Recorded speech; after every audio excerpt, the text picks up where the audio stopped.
Hey, how we going? Mick here from Up Cartel. Back another kick-ass beer review. I'm going to review another one of the Bad Pug Home Brewing home brews. Jimmy has done a Irish Red Ale, coming in at 4.5% ABV. Once again, it's an all-grain brew, nothing less than all-grain. It's basically where I'm at. Definitely a majority of the rest of us are at as well. 4.3 kilograms of pale ale, finest Maris Otter. 100 grams of Cara Red. It's at 47.5 EBCs. That's 2.2% of the grain bill. 100 grams of Crystal at 142 EBCs. It's another 2.2% of the grain bill. And 50 grams of roast barley. 1600 EBCs, 1.1% of the grain bill. Jimmy's chosen to use East Kent Goldings, 5% at both of the additions. So a 90 minute, 32 grams of the East Kent Goldings, and a 10 minute, 20 grams of the East Kent Goldings. He's set his water chemistry to default profile for the style. That's variation there. So Jimmy will talk a little bit more about that in his videos. 2 packets of Lalmole Windsor yeast. 23 litre batch. Boil size was 28 litres. Come down to a post boil size of 25 litres. Mash water just over 17 litres. Sparge water just over 14, boil time 60 minutes, total water of 31.64 litres, 24 EBCs, 18 degrees for 14 days in primary. Once again, I think Jimmy's done this under pressure. 100% sure of that. I'm pretty sure I've seen the video, along with the other videos as well. Doing well there, Jimmy. Crack this one open, and total grain weight is 4.55 kilograms. We'll crack this one open. Not much of a hiss there. I'm not sure whether this one's there's the label. One of the cheeky pugs there wearing the Irish hat with the clovers around there. 4.5%. all right. I'll get it up here in front of the camera. Pour this one into a pint glass, eh? That's sort of with the style, I guess.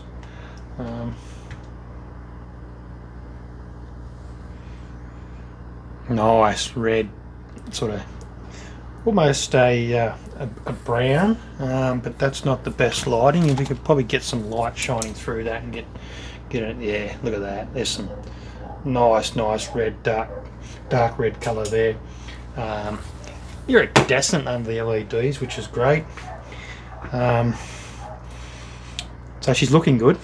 Oh yeah, now you can see a bit more of that. Settle down a little bit. Nice colour.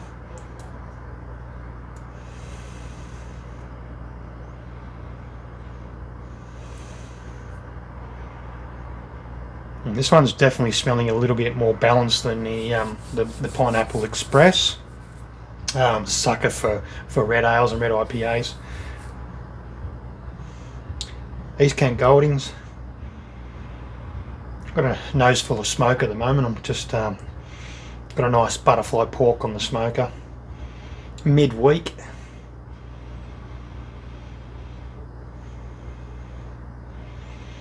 It's managing to cut through what's the smoke that's residuating in my nose and floating around me and getting through that. Well, that's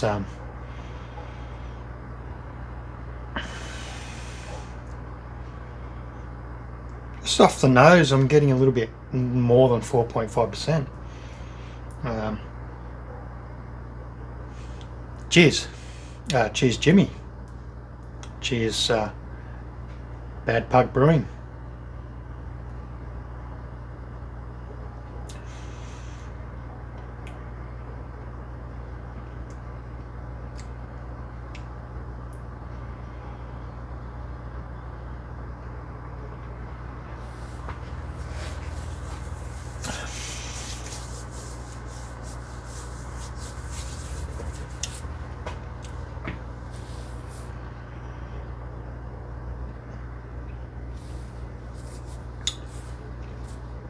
I knew I was getting something very balanced as soon as I sort of put my nose to it. And as I mentioned, the colour's great. I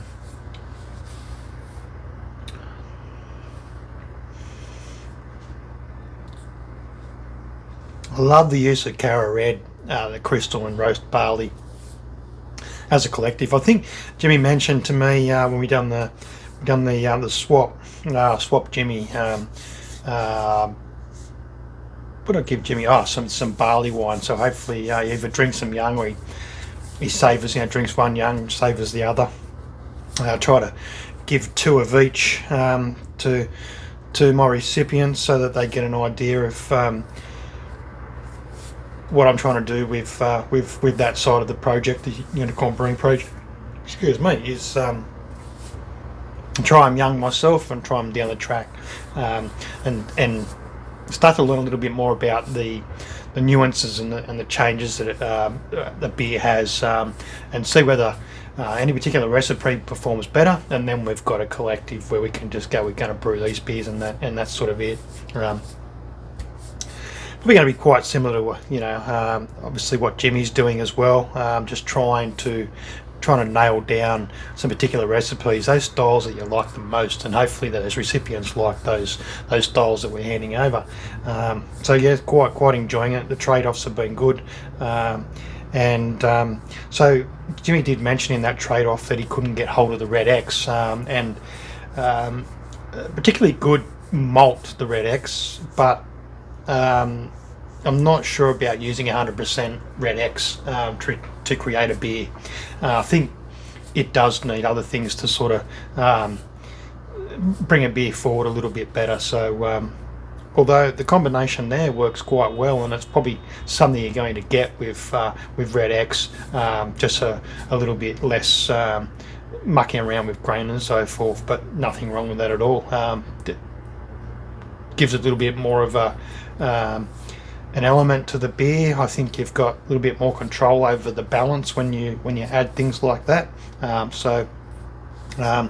Certainly what I'll do is I will actually brew these beers. Might tweak them a little bit myself, more so where I find what I think the beers might need, and Jimmy would be the same when I also plan to share my recipes, so Jimmy will be the same, I guess, and so will the others once I share those recipes. I want to get my recipes to a level where they're definitely something that I like more than anything else. So I've just created 3 more recipes today, but this is really good. I'm quite enjoying it. I'm not big on mucking around too much with water profiles due to the fact that we're working out a system where we can adapt sort of the sorts of grains and stuff we're using and the processes of brewing without having to worry too much about water profiles. The main things being getting rid of the chloramines and so forth. So we're all pretty much in the same boat. We're using, well, it's common sense really. The most of the time is the same sorts of salts and so forth to balance it out. There is no real measurements down to the entries on this brew sheet that Jimmy's given me as well. But from that, 62 degrees for 30-minute mash, and then up to 67 degrees for a further 30 minutes for what they call mash 2 in the Brewfather profile. So it is, I guess, information coming from a similar sort of recipe. It might be just part of the Brewfather app. I'm not 100% sure. Like I mentioned in the last video, don't go much on the Brewfather app. We've all got our own sort of ideas when it comes to, or our own preferred apps when it comes to our own systems. But I'm certainly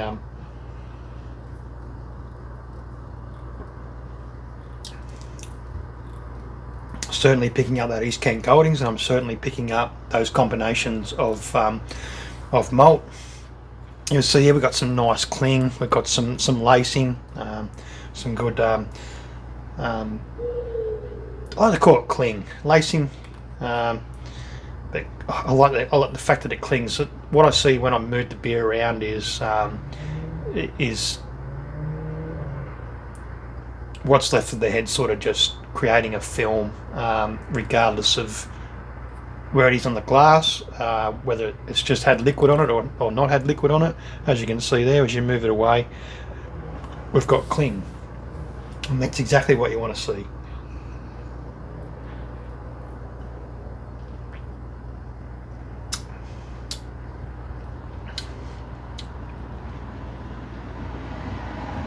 This really does it for me. It is a rather nice beer. So yeah, most definitely prefer this one over the Pineapple Express. But like I mentioned earlier in the video, I'm a sucker for red ales and red IPAs. Cheers. Thanks again, Jimmy. Keep it up, mate. As I mentioned, brew for your own taste. That's all you really got to do. But I've 2 out of 2. Not bad at all. Cheers.